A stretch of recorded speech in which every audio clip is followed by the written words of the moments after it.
Furniture modular kitchen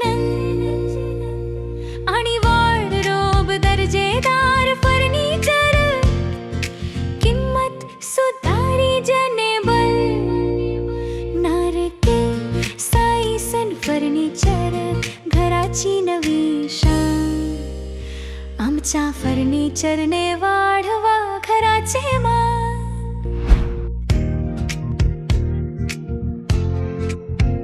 नरके साईसन furniture Laxmipuri आणि Uma talkies जवळ कोल्हापूर. मोबाईल 9822044843.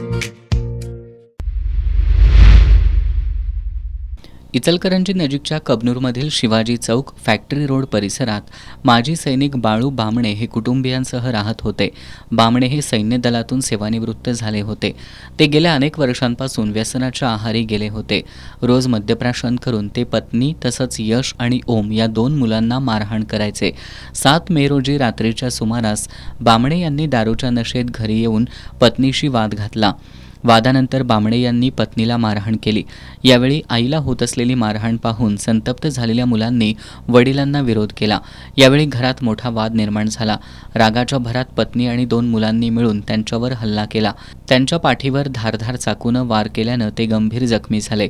यावेळी पत्नी आणि 2 मुलांनी ते इमारतीवरून पडल्याचा बनाव केला. घटनेनंतर पत्नी आणि मुलांनी जखमी अवस्थेत त्यांना उपचारासाठी जवळच्या रुग्णालयात दाखल केलं.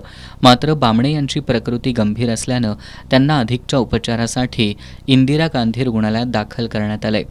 यावेळी डॉक्टरांना बामणे यांच्या शरीरावर जखमा दिसल्यानं त्यांना संशय आला. त्यांनी याबाबत शिवाजीनगर पोलिसांना माहिती दिली. पोलिसांनी घटनास्थळी भेट देत तपास सुरू केला. तपासादरम्यान घरात रक्ताचे डाग, धारधार चाकू तसंच काही महत्त्वाचे पुरावे आढळून आले. यावेळी पोलिसांनी कसून चौकशी केल्यानंतर मुलांनी गुन्ह्याची कबुली दिली आहे. या प्रकरणी यश आणि ओम बामणे या 2 मुलांना पोलिसांनी ताब्यात घेतलं असून पत्नीचीही चौकशी सुरू आहे. या घटनेमुळे कबनूर परिसरात एकच खळबळ उडाली असून शिवाजीनगर पोलीस या प्रकरणाचा अधिक तपास करतायत.